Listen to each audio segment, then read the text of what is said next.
2025년 2월 23일 참빛교회 주일 예배입니다. 오늘은 갈라디아서 강의 7번째 말씀이고요. 본문은 갈라디아서 1장 11절에서 16절 전반절까지만 하겠습니다. 제가 읽겠습니다. 형제들아, 내가 너희에게 알게 하노니 내가 전한 복음이 사람의 뜻을 따라 된 것이 아니라 이는 내가 사람에게서 받은 것도 아니요 배운 것도 아니요 오직 예수 그리스도의 계시로 말미암은 것이라. 내가 이전에 유대교회에 있을 때 행한 일을 너희가 들었거니와 하나님의 교회를 심히 핍박하여 잔해하고 내가 내 동족 중 여러 영갑자보다 유대교를 지나치게 믿어 내 조상의 유전에 대하여 더욱 열심히 있었으나 그러나 내 어머니의 태로부터 나를 책정하시고 은혜로 나를 부르시니가 그 아들을 이방에 전하기 위하여 그를 내 속에 나타내시기를 기뻐하실 때. 아멘. 벌써 이제 갈라디아서 강의 7번째 말씀을 전하게 되는데요. 이제 오늘부터는 조금 이제 복음에 대한 내용을 이해할 수 있는, 지금까지 뭐 다른 복음이 어떤 것들이다 이런 좀 얘기를 했었는데 오늘부터는 또 몇 시간에 걸쳐서는 복음이 이런 것이다라고 알 수 있는 그런 내용들이 나오게 됩니다. 자, 얼마 전에 2004년도에 한 어떤 여론조사 결과를 본 적이 있습니다. 기독교 여론조사인데요.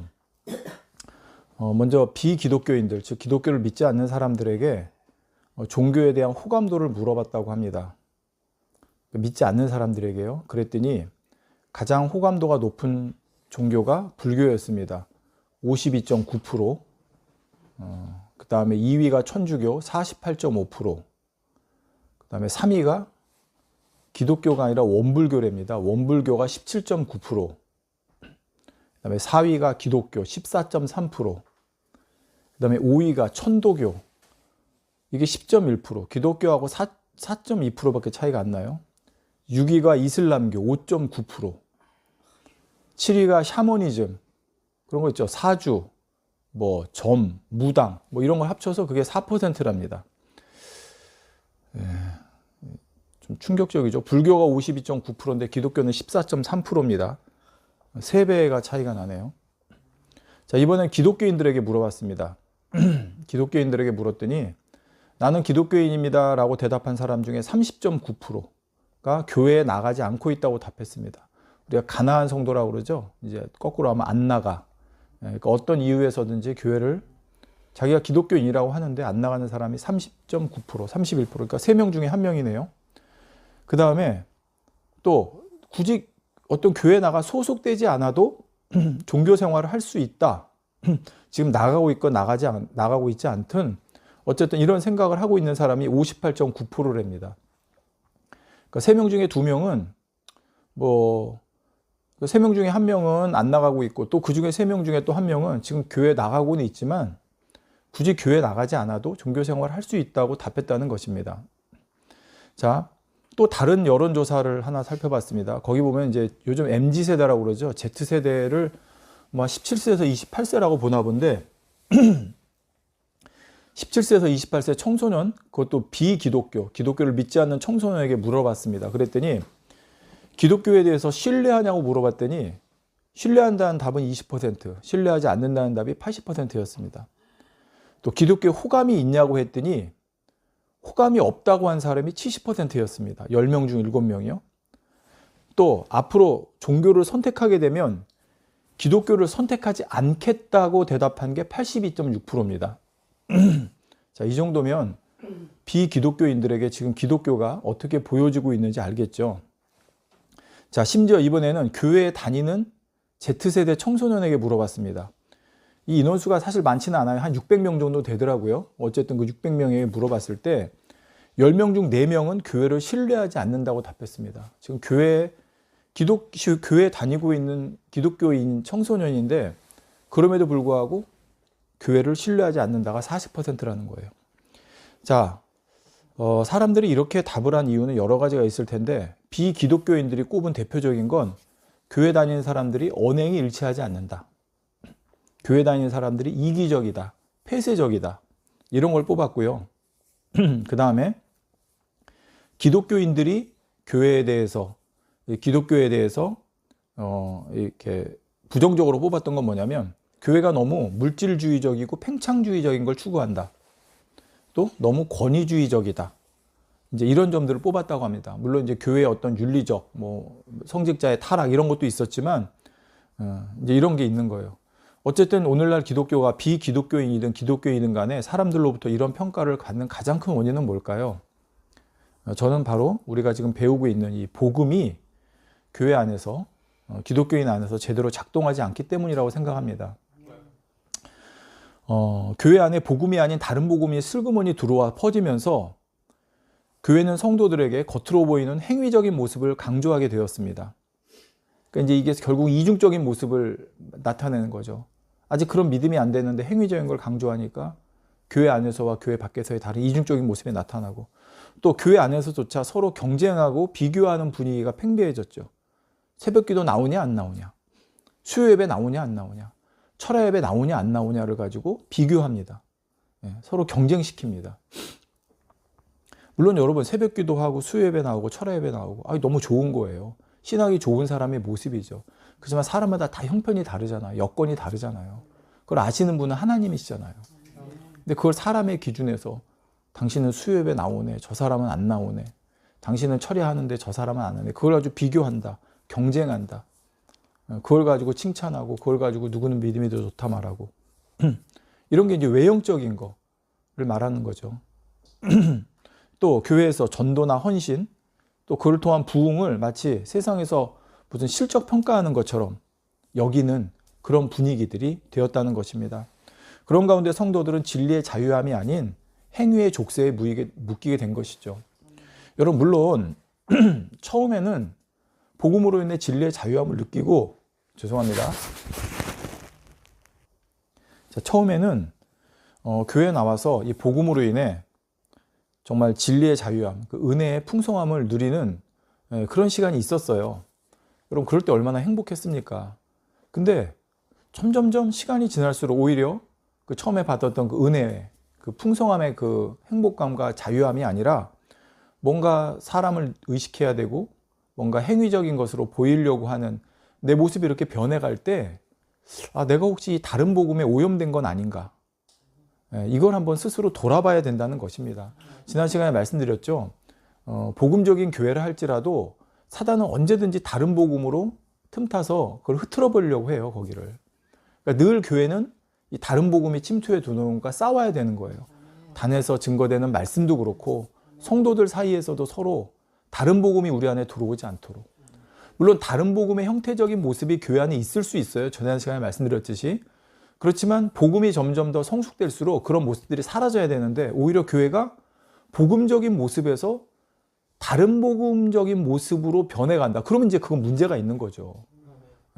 그게 점점 방치되면 나중에는 정말 잘못된 길로 갈 수 있는 것이고, 그런 게 실질적으로 지금 우리나라 교계에서 일어나는 모습들이 있다는 겁니다.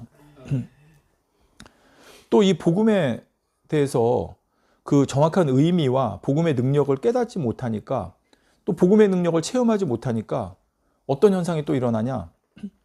하나님 은혜라고 하는 하나님의 주권적인 은혜만을 강조한 나머지 하나님께서 주시는 은혜에 대한 호응과 그 호응에 대한 결과에 대한 책임은 외면한 채 살아가기 때문에 성도들의 삶이 방종으로 빠지는 걸 방치하는 이제 이런 또 교회들도 나온다는 거예요.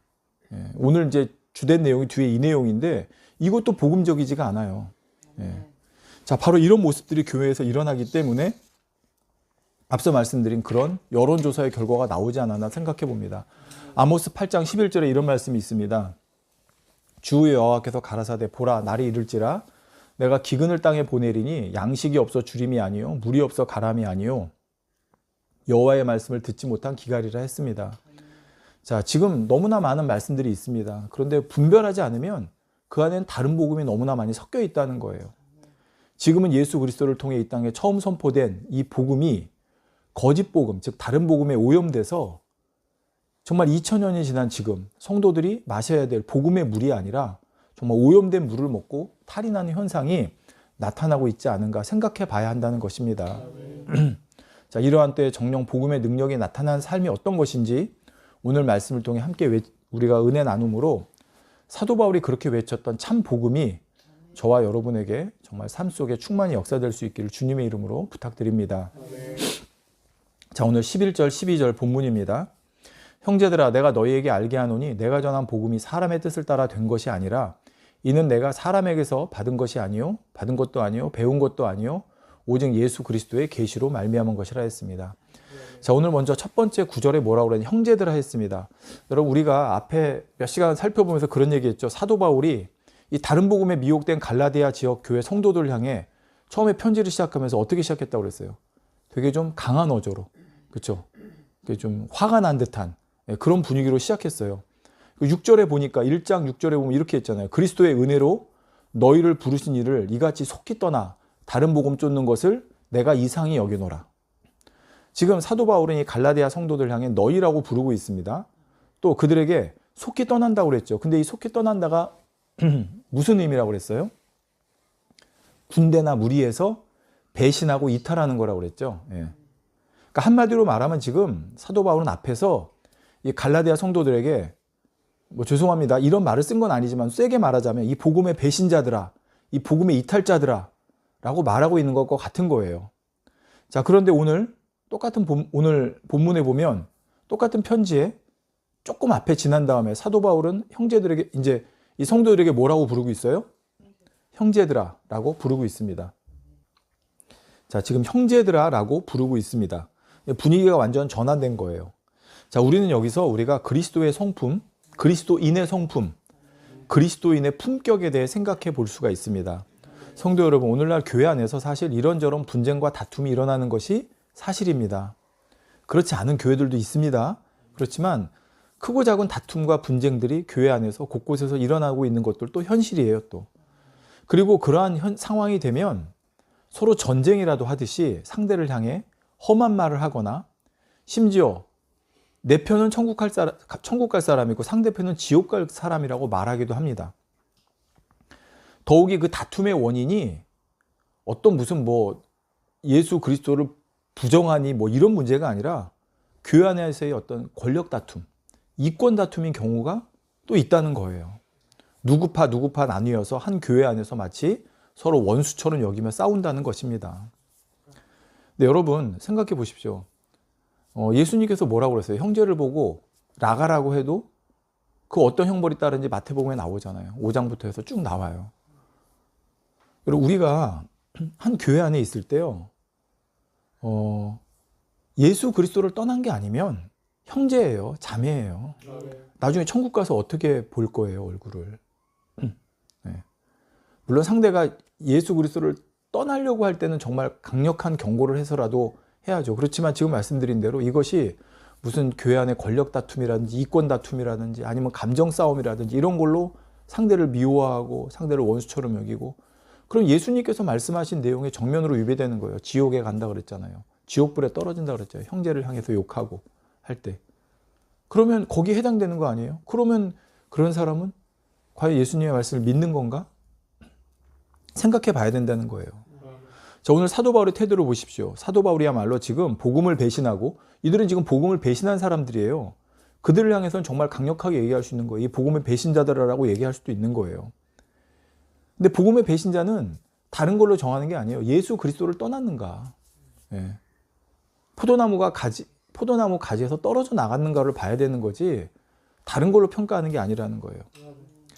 즉 사도 바울이야말로 지금 복음을 배신하고 다른 복음을 쫓는 사람들에게 빌립보서 3장 18절에 이런 말씀이 있죠. 내가 여러 번 너희에게 말하였거니와 이제도 눈물을 흘리며 말하노니 여러 사람들이 그리스도 십자가의 원수로 행하느니라. 자, 이런 것처럼 지금 사도 바울이야말로 복음을 배신하고 떠나는 사람들에게 너희 지옥 간다 그러다, 너희 그거 주님 배신하는 거야, 이렇게 강력하게 말할 수 있는 상황인 것입니다.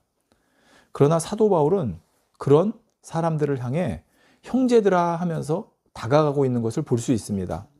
비록 편지 초반에는 안타까움과 실망으로 인해 다소 격한 표현을 사용하기도 했지만 사도 바울은 이내 그들이 원수로 대해야 될 대상이 아니라 결국은 돌이키기 위해서 함께 품고 가야 할 주 안에서의 형제 자매라는 것을 분명히 알았던 것입니다.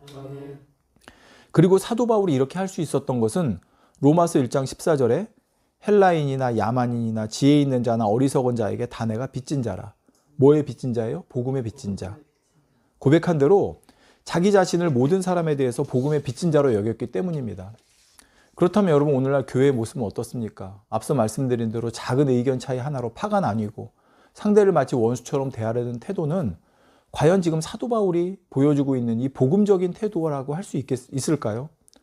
또 믿음이 좋다는 사람이 아직 믿음이 여리거나 갓 입교한 사람에 대해서 자기 기준을 가지고 사도 바울이 자기 기준을 가지고 갈라디아 성도들에게 말하고 있지 않은 것처럼 기존의 교회에서 믿음 좋다고 하는 분들이 믿음이 아직 여린 사람이나 입교한 사람들, 갓 입교한 사람들에 대해서 자기 믿음의 기준을 가지고 판단하고 비난하면 그것이 과연 사도 바울이 고백한 것처럼 복음의 빚진 자로 자기를 여기고 있냐라고 할 수 있겠냐는 것입니다. 우리가 정말 우리 자신을 복음의 빚진 자로 여기며 살아간다면 교회 안에서는 물론이고 교회 밖에서 어떻게 살아가야 될지 너무나 분명합니다. 여러분, 빚을 진 사람이 빚을 갚아야 되는 사람 앞에서 어떨까요, 여러분? 당당해요? 막 따져요? 아니잖아요. 내가 빚을 졌어요. 그럼 빚을 갚아야 되는 사람 앞에 얼마나 저자세겠습니까?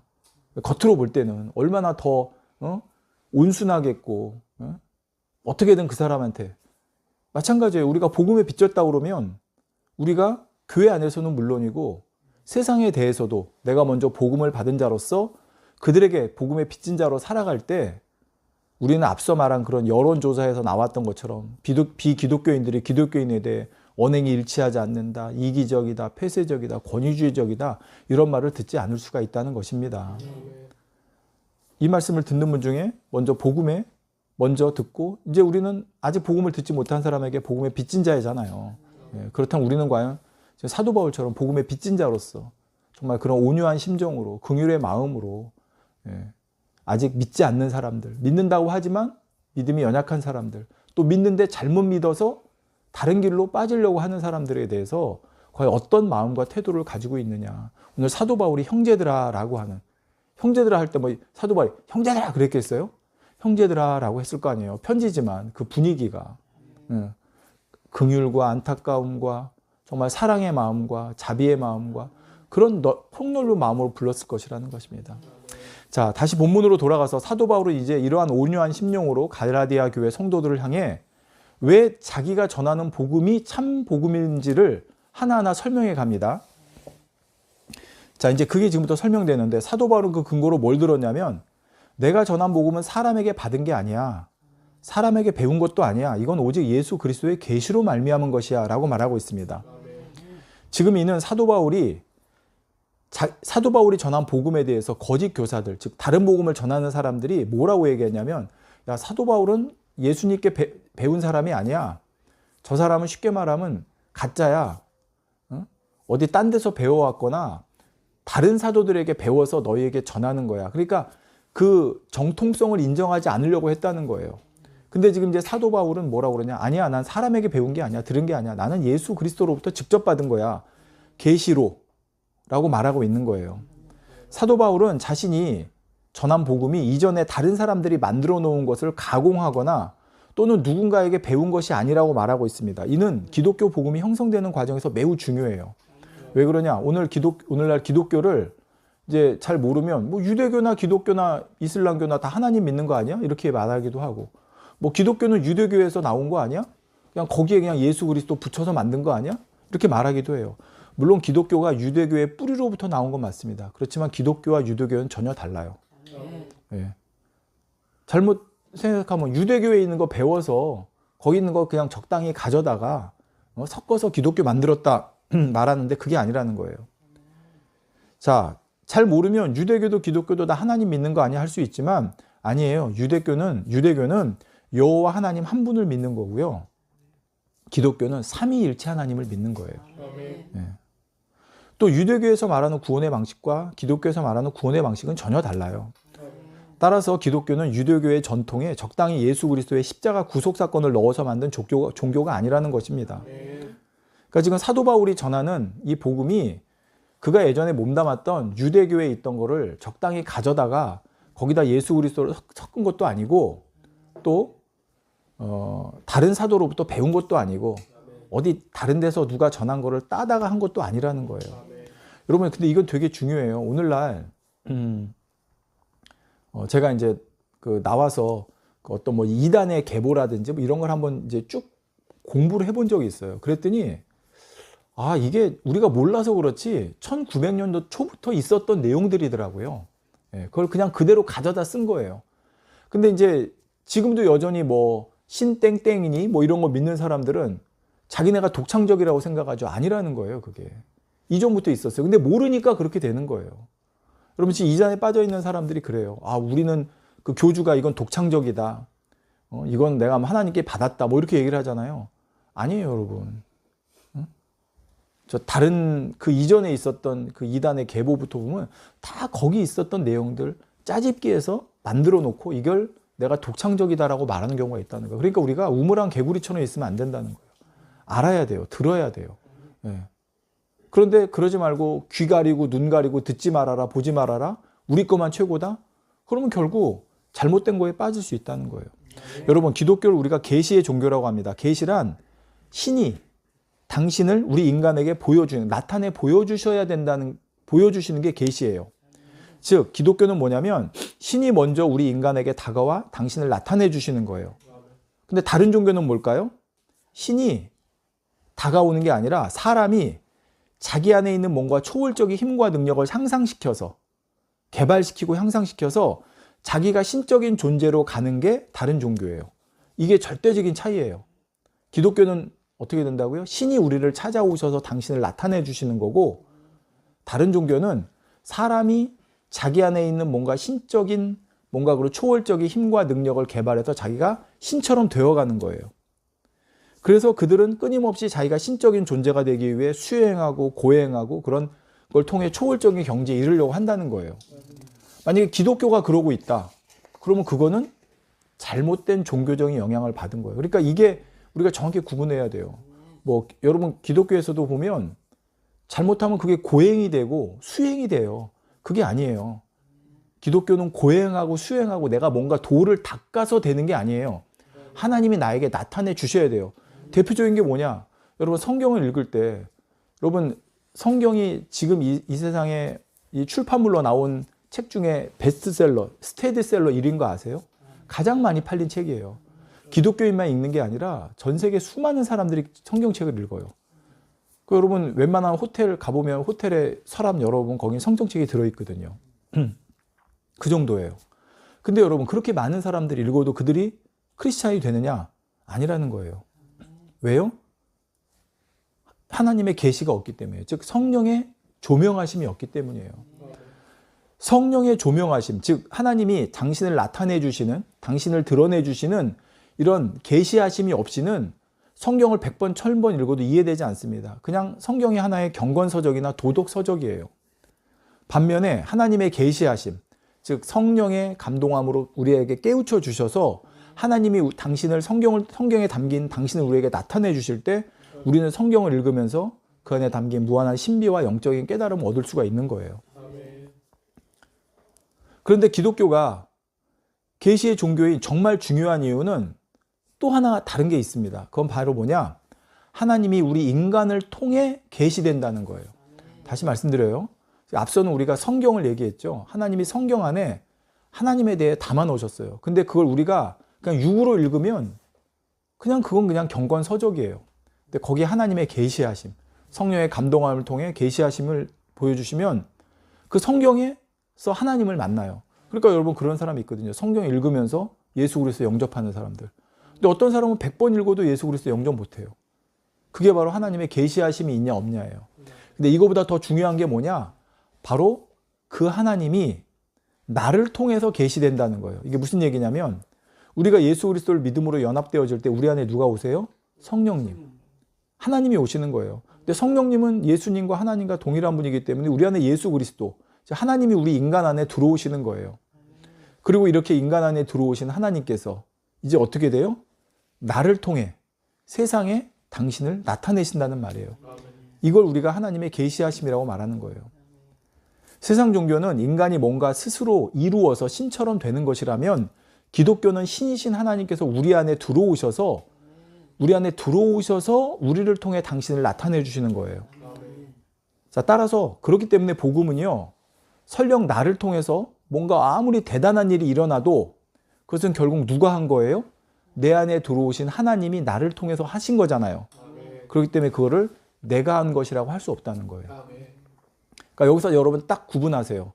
누군가 자기의 영적인 능력이나 은사나 뭔가 뭐 대단하게 보이는 어떤 일을 했을 때 자기를 자랑한다, 자기를 드러낸다. 그건 그냥 세상 종교하고 똑같은 거예요. 왜? 자기가 한 거거든요. 근데 아무리 그런 대단한 일을 했어도 그건 원래 누가 하신 거예요? 내 안에 들어와 계신 하나님이 하신 거예요. 그러니까 그건 내가 했다 자랑할 수 없는 거예요. 자, 오늘날 복음이 다른 복음으로 오염되고 기독교가 종교화되면서 기독교 안에서조차 자신의 행위와 노력과 정성을 통해 자신의 심적 요소를 극대화하려는 이런 인간적인 종교의 모습이 나타나고 있습니다. 특히 오늘날 기독교 안에서 은사자들이 이런 오류에 빠지기 쉬워요. 은사란 하나님께서 교회와 성도들을 위해 사용하도록 덕을 세우기 위해 주신 선물입니다. 예.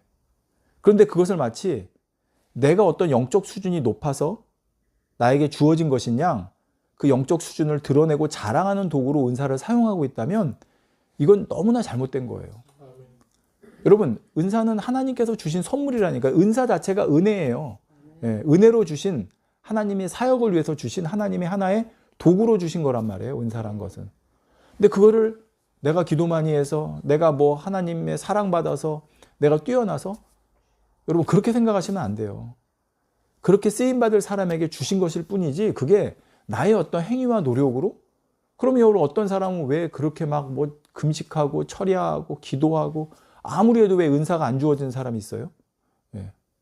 하나님이 주시는 선물이기 때문에 그래요. 그에게는 그걸 안 주셔도 되기 때문에 안 주시는 거예요. 여러분 방언도 다 받는 게 아니잖아요.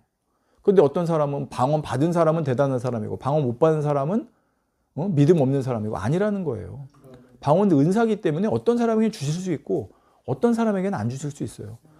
뭐 다른 어떤 교회 가면 뭐 개도 방언 받는다 그러는데 여러분 그거는 복음을 전혀 몰라서 그러는 거예요. 하나님의 이 은사라는 그 의미를 몰라서 그러는 거예요. 하나님 무슨 개에게 은사를 주세요. 그게 아니라는 거예요. 오히려 여러분 어떻게 생각하면요. 방언을 줘야 내가 정말 하나님 사랑받는구나라고 느끼를 믿음이 여린 사람에게 방언을 주실 수 있는 거고요.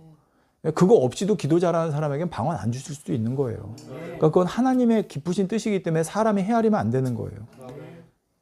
뭐 치료도 마찬가지예요. 예언도 마찬가지예요. 그런 은사자들이 그 은사는 교회와 성도들에게 덕을 세우도록 하나님이 주신 것인데 그걸 마치 자기의 자랑처럼 사용한다는 거. 여러분 그러면 그게 세상에서 용하다는 무당들끼리 누가 더 큰 신을 모셨냐고 서열 다투는 거나 아니면 자기가 더 신기가 뛰어나다고 자랑하는 거하고 뭐가 다릅니까?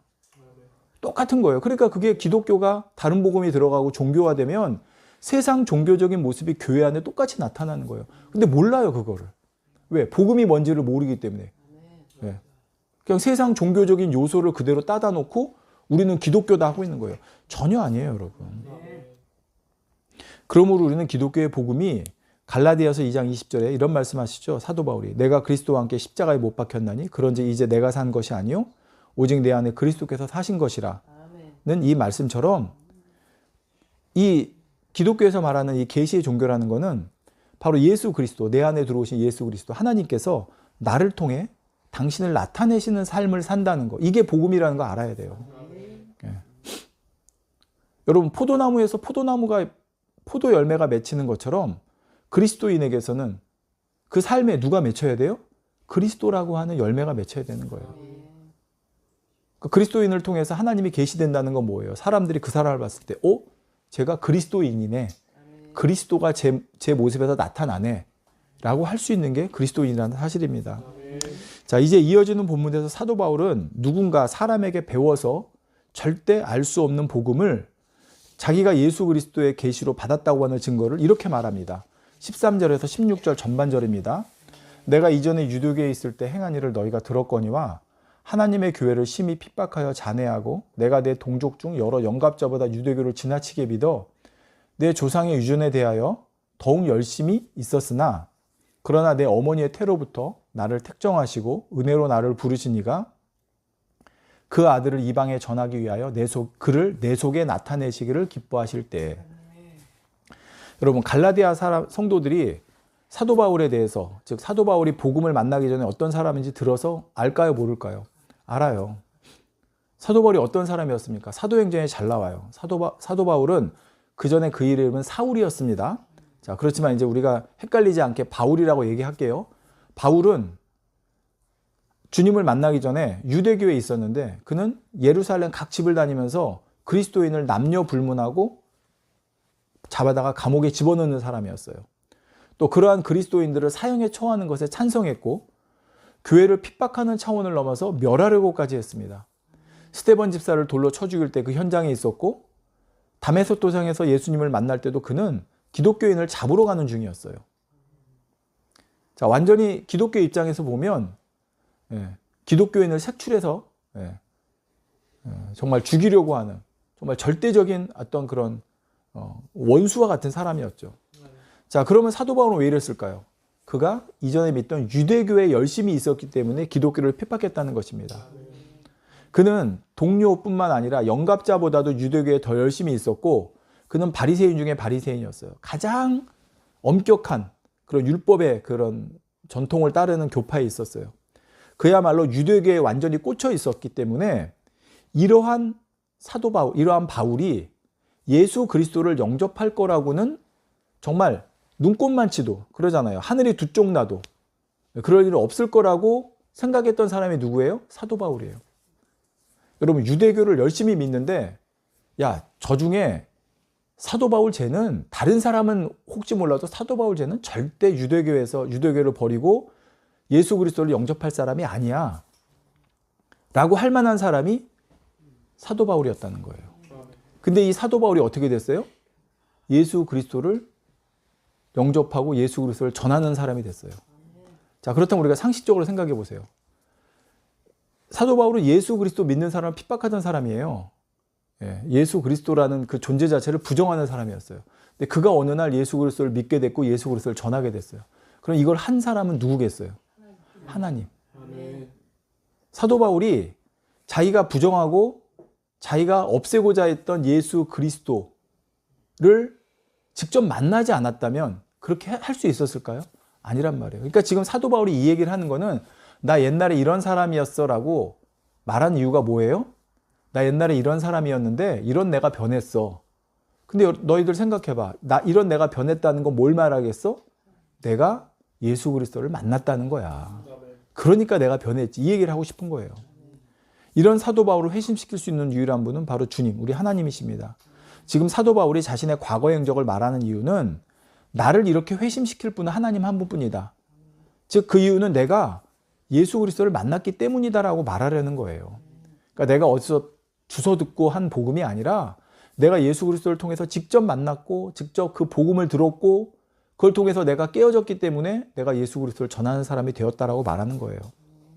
그러면서 사도 바울은 이렇게 된 것이 전적으로 뭐라고 말하냐? 하나님의 은혜로 자기가 부르심을 입었기 때문이라고 말합니다. 그러면서 사도 바울은 여기서 또 복음에 대해 가장 핵심적인 부분을 얘기해요. 자기가 부름받은 것이 누구의 은혜라고요? 하나님의 은혜. 뭐 때문에 된 것이라고요? 하나님의 은혜. 여러분 생각해 보세요. 사도 바울은 뭘 자기가 해서 하나님의 부르심을 받은 게 아니에요. 유대교를 그는 열심히, 오히려 기독교를 핍박하는 입장에 있었던 거예요. 그는 뭐 부모로부터 배우거나 사람으로부터 배우거나 누구의 영향을 받아서 이 복음을 접한 게 아니라는 거예요. 예수 그리스도를 믿게 된 게 아니라는 거예요. 그가 한 건 오히려 예수 그리스도를 핍박하는 일이었단 말이에요. 근데 그를 예수 그리스도를 믿는 사람으로 불렀어요. 그럼 이건 전적으로 누구의 은혜예요? 하나님의 은혜라는 거예요. 그러니까 복음이 뭐예요, 여러분? 내가 예전에 어떤 사람이든 내가 어떤 조건을 갖추고 어떤 자격을 갖추고 뭘 해서 하나님이 날 불러주신 게 아니라 난 아무것도 한 게 없고 난 자격도 없고 조건도 없는데 전적으로 하나님의 은혜로 불러주셨다. 이게 복음이잖아요. 사도 바울은 그걸 얘기하고 싶은 거예요. 유대교에 철두철미했던 사도 바울, 복음을 철저히 배격했던 사도 바울, 복음을 받아들일 수 있는 자격이나 조건 또는 뭔가 노력을 했다는 것은 전혀 없었던 사도 바울. 율법에는 정통했지만 예수에 대해서는 아는 것도 없고 알고 싶지도 않았던 사도 바울. 그런 사도 바울이 갑자기 유대교를 떠나서 복음을 외치는 자가 됐어요. 이거는 두 가지를 말해주는 거예요. 야, 제가 정말 예수 그리스도를 만났구나. 그리고 또 하나는 뭐예요? 그걸 하신 분은 오직 하나님이신데 이건 전적으로 하나님의 은혜로 한 거구나.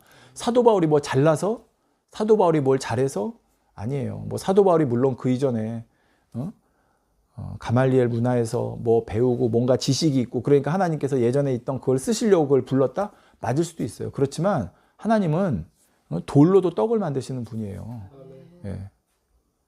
하나님께서 그거를 그러면 여러분 이 세상에서 하나님께서 똑똑하고 뛰어나고 이런 사람들 다 부르시죠? 하나님이 다 불러가지고 하나님 나라 위에 쓰시죠? 안 그러잖아요. 예. 그렇잖아요. 미련한 자, 어리석은 자들 하나님이 낮고 천한 자들 데려다 쓰신다고 그러잖아요. 사도 바울이 예전에 뭐 뛰어나서 데려다 쓰신 게 아니에요. 하나님께서. 그의 중심을 보신 거예요. 그가. 정말. 예.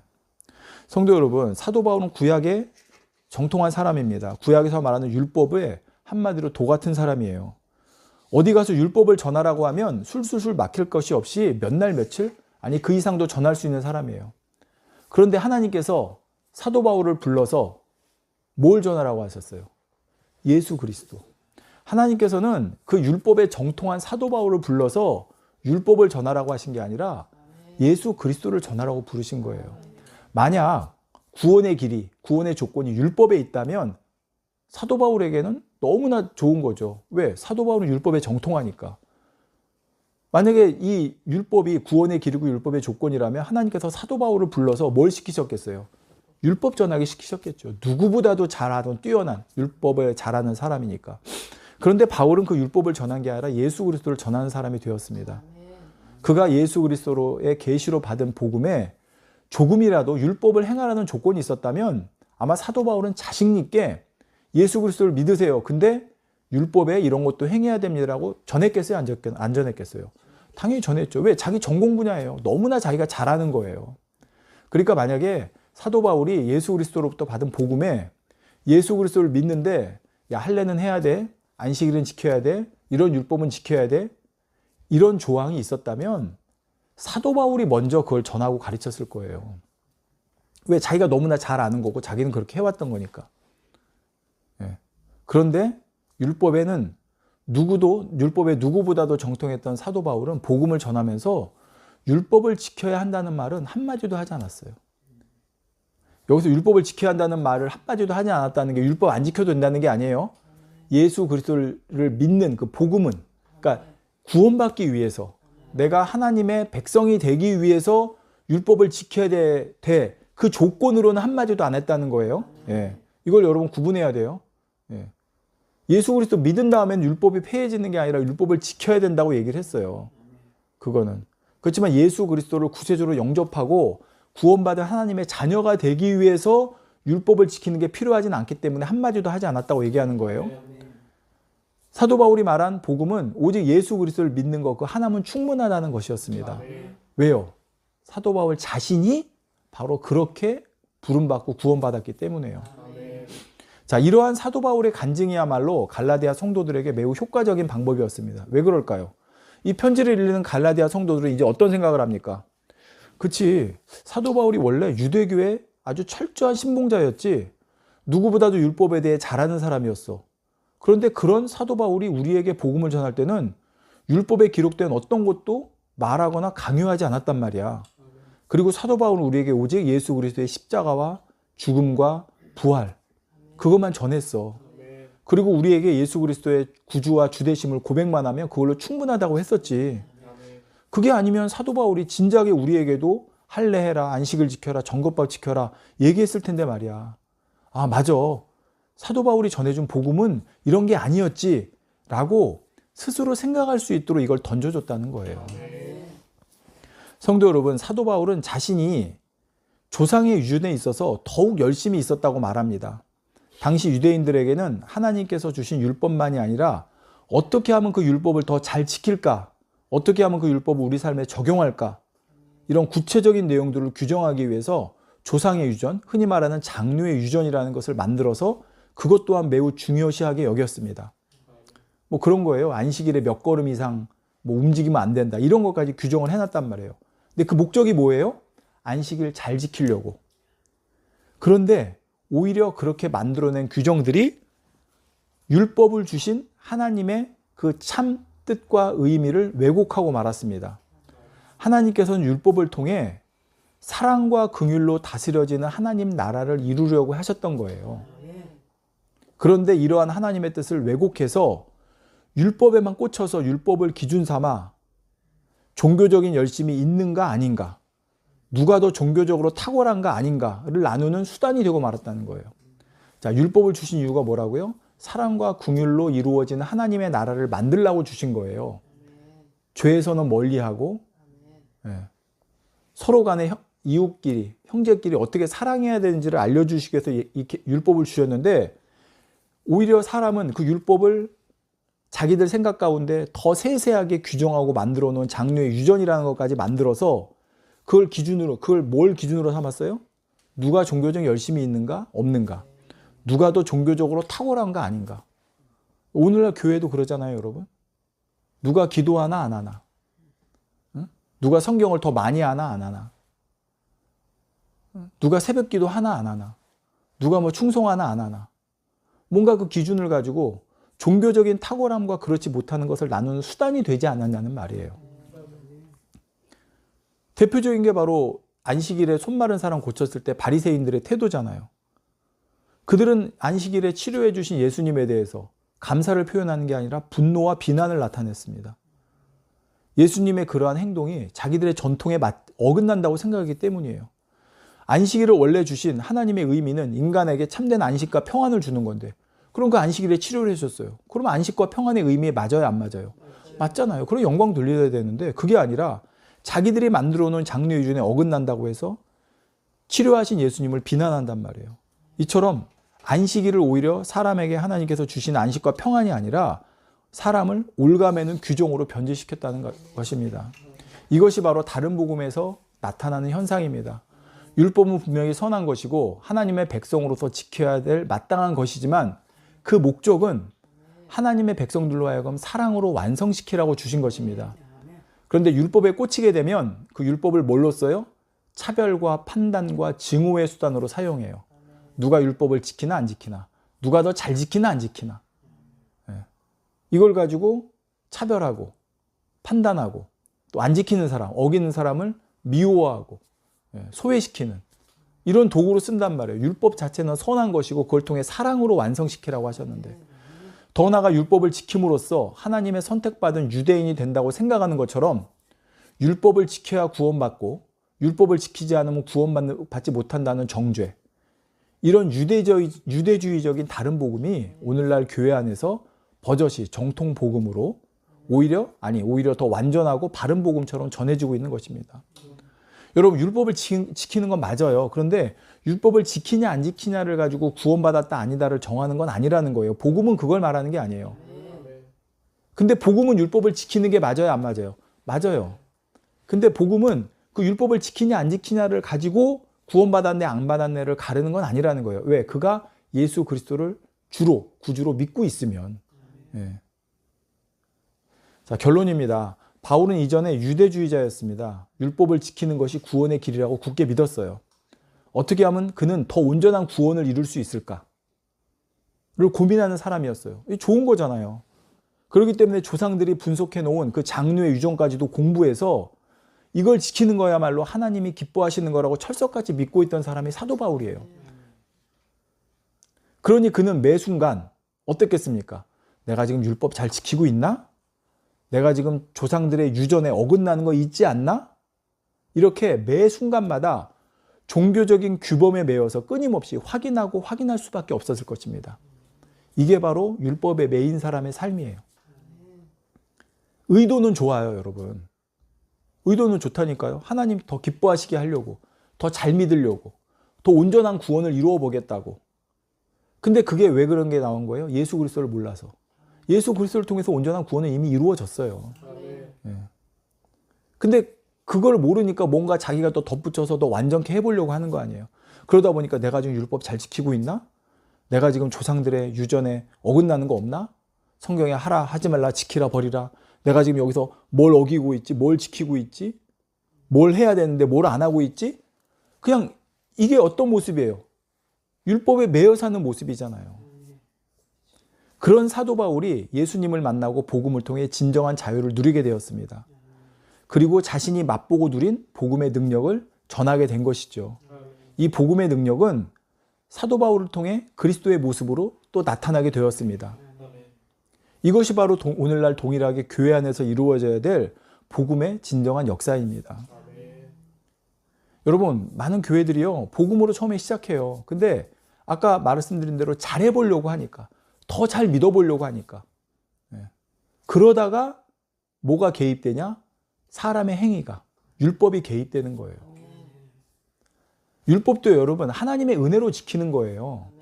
근데 율법을 지켜서 그걸 내 공로로 여겨서 내가 더 잘 믿는 사람이 되겠다 아니라는 거예요. 우리가 더 잘 믿는 사람이 되는 건 하나님의 은혜로 되는 거예요. 내가 하나님의 은혜가 주어졌을 때 내가 율법도 잘 지키는 사람이 되는 거지, 내가 율법을 잘 지키는 사람이 돼서 하나님의 더 많은 은혜를 받아서 내가 믿음을 가져야지 아니라는 거예요. 혹여 오늘날 새로운 바리새파가 되어서 주일 성수와 11조, 율법 준수와 기도, 성경 지식, 신앙의 연륜과 직분, 신비스러운 은사, 이런 것들로 끊임없이 자기의 믿음의 정체성을 확인하려고 하고, 또 그 기준에서 어긋나는 사람들을 차별하고 판단하고 정죄하는, 심지어 구원의 여부로 겁을 주는 이런 다른 복음의 역사가 오늘날 교회에 있지 않은가, 이런 오류가 있지 않은가를 우리는 점검해 봐야 한다는 것입니다. 여러분, 우리 교회 이런 모습이 있는데 우리 교회는 다른 복음, 그렇게 생각하지 마시라고 그랬죠. 제가 말씀드렸죠. 이런 모습이 있으면 우리가 다시 복음으로 돌아가자, 이렇게 해야 된다는 거예요. 복음의 능력이 있기 때문에 설령 다른 복음이 들어와도 다시 복음으로 회복될 수 있는 능력이 있어요. 근데 문제는 뭐라고 그랬어요? 점점 다른 복음이 점점 강화되고 굳어지면 안 된다고 그랬죠. 그러니까 이걸 점검해 보라는 거예요. 빨리 그 교회를 치리해 가는 그 담임 목사님은 우리 교회 성도들이 혹시 다른 복음에 치우치지 않았는가? 그래서 단에서 복음을 가르쳐야 되는 거고, 또 성도들은 우리 목사님이 혹시 다른 복음을 전하고 있지 않는가? 그냥 무조건 담임 목사님이 말씀했다고 맞는 게 아니라, 여러분 이것도 되게 조심스러운 얘기예요. 담임 목사님이 말씀하는, 증거하는 말씀을 판단하거나 정죄하라가 아니라 복음의 기준을 삼아야 되기 때문에 그런 거예요. 성도 여러분, 사도 바울은 하나님께서 예수 그리스도를 자기 속에 나타내는 걸 기뻐하신다 말하고 있습니다. 이것이 바로 사도 바울이 복음을 받아들인 그리스도인들에게 말해주고 싶은 복음의 능력입니다. 복음의 가치예요. 내 안에 계신 그리스도를 통해, 그리스도로 인해 나도 그리스도처럼 사는 사람이 되는 것. 이게 복음의 최종 목적이에요. 복음의 입교는 예수 그리스도로 충분해요. 물론 복음의 완성도 예수 그리스도 한 분으로 충분해요. 그렇지만 그 완성이 바로 이렇게 되는 거예요. 내 안에 계신 그리스도로 인해 나도 그리스도처럼 사는 사람이 되는 거. 이걸 누가 하시는 거예요? 내 안에 계신 그리스도, 예수. 하나님이 하시는 거예요. 그러니까 모든 걸 하나님이 하신다 말하는 거예요. 예수님을 그냥 머리에 지식으로만 아는 게, 그래서 믿는다고 하는 고백의 차원이 아니라 예수 그리스도께서 온전히 내 삶의 주인이 되시고 이제 내 말과 행동과 생각까지 모든 걸 통치하시는 왕이 되는 것. 그게 바로 나를 통해 예수 그리스도가 계시되는 것입니다. 우리가 복음을 말할 때 오직 하나님의 은혜로 예수 그리스도를 믿는 것만으로 구원받은 하나님의 자녀가 된다는 것은 사실 너무나 경이롭고 기쁜 소식입니다. 다시 말씀드려요. 우리가 복음을 말할 때 오직 하나님의 은혜로 예수 그리스도를 믿는 것만으로, 그 한 가지만으로 구원받은 하나님의 자녀가 된다는 것은 너무나 경이롭고 기쁜 소식이에요. 그러나 복음은 여기서 멈추는 게 아닙니다. 지난 시간에 그랬죠. 구원을 이루라. 그게 뭐라고 그랬어요? 구원 안에 담긴 그 보화와 같은 무한한 것을 누리라고 하는 것이라고 그랬잖아요. 구원을 이루라는 것이, 구원이 완전하지 않으니까 구원을 너희가 너희 힘으로 노력해서 더 만들어가라는 게 아니라, 구원은 완벽한데 이게 완전히, 여러분 그렇잖아요. 우리가 안 익은 사과라고 해야 안 해요? 사과예요. 근데 이게 언제 가장 맛있어요? 가장 잘 익었을 때. 똑같은 거예요. 좀 말이 좀 웃기지만, 안 익은 구원이라는 말은 없겠지만 구원에 시작됐으면 그건 구원이에요. 근데 그게, 그 구원을 이루라는 말은 정말 그 사과 정말 잘 익은 거 먹었을 때 달콤 새콤 그 맛있는 그걸 느끼듯이 너희가 구원에 담긴 그 보화 같은 것들 너희가 누리라는 거예요. 근데 그 율법으로 못 누려요, 여러분. 오직 하나님의 은혜로 누리는 거예요. 진리 안에서 자유함으로 누리는 거예요. 따라서 복음은 예수 믿으면 그걸로 끝. 이것도 아니에요. 예수 믿으면 그걸로 끝. 이러면 또 어떻게 돼요? 방종해요. 방종. 나 믿으니까 뭐 구원받았는데 뭐 이제 내 마음대로 살아도 되지. 아니라는 거예요. 복음은 우리로 하여금 율법 아래서는 도저히 상상할 수 없는 삶을 살게 해줍니다. 율법 아래서 우리는 어떻게 살아야 돼요? 늘 두려움과 떨림으로 살아야 돼요. 왜? 내가 지금 지키나? 어긋나진 않았나? 이렇게 해야 기뻐하시나? 저렇게 해야 기뻐하시나? 이렇게 하면 기뻐하지 않으실까? 저렇게 하면 하나님 미워하지 않으실까? 아니라는 거예요. 우리 안에서 역사하시는 하나님을 통해 하나님께서는 당신의 어떠하심을 세상에 나타내십니다. 그 경이로운 일을 나를 통해 이루시는 것이 바로 내가 복음 안에서 날마다 자라나는 것입니다. 그러므로 우리의 신앙은 내가 무엇을 했고 무엇을 하고 있나 이런 걸로 나타나는 게 아니라 나를 통해 얼마나 그리스도께서 내 안에서 일을 하시는가, 나를 통해 얼마나 그리스도가 나타나고 계시는가, 그래서 그걸 통해 얼마나 하나님이 영광 받으시는가로 나타나진다는 사실입니다. 그러므로 저와 여러분이 하루하루 삶 가운데 정말 내 안에 사시는 이 예수 그리스도를 통해 그분이 드러나는 삶, 그래서 그분이 널리 알려지고 하나님만이 영광 받으시는 삶을 살 수 있는 저와 여러분 모두가 될 수 있기를 주님의 이름으로 부탁을 드립니다. 말씀 상고하시면서 함께 기도하시겠습니다. 사랑의 아버지 감사합니다. 오늘도 우리가 복음의 능력, 이 복음의 이 경이로운 것이 얼마나 대단한 것인지 말씀을 통해 깨우쳐 봤습니다. 아버지, 처음에 시작은 이 성령으로 시작해서 복음의 그 풍성함과 은혜 가운데 있었는데 혹여 우리가 율법으로 또 아버지 정말 육체로 마치는 그런 신앙생활로 잘못 빠져서 다시 힘들고 아버지 그 율법에 매여 있는 그런 신앙생활을 하고 있지는 않은지요. 오늘 말씀 우리에게 정말 능력이 되고 우리에게 밝은 빛의 말씀이 되어져서 우리가 어느 길로 나가야 될지 어느 길로 향해 가야 될지를 정확히 깨우치는 귀한 말씀이 될 수 있도록 주님 도와주시옵소서. 우리 주 예수 그리스도의 이름으로 기도합니다. 아멘.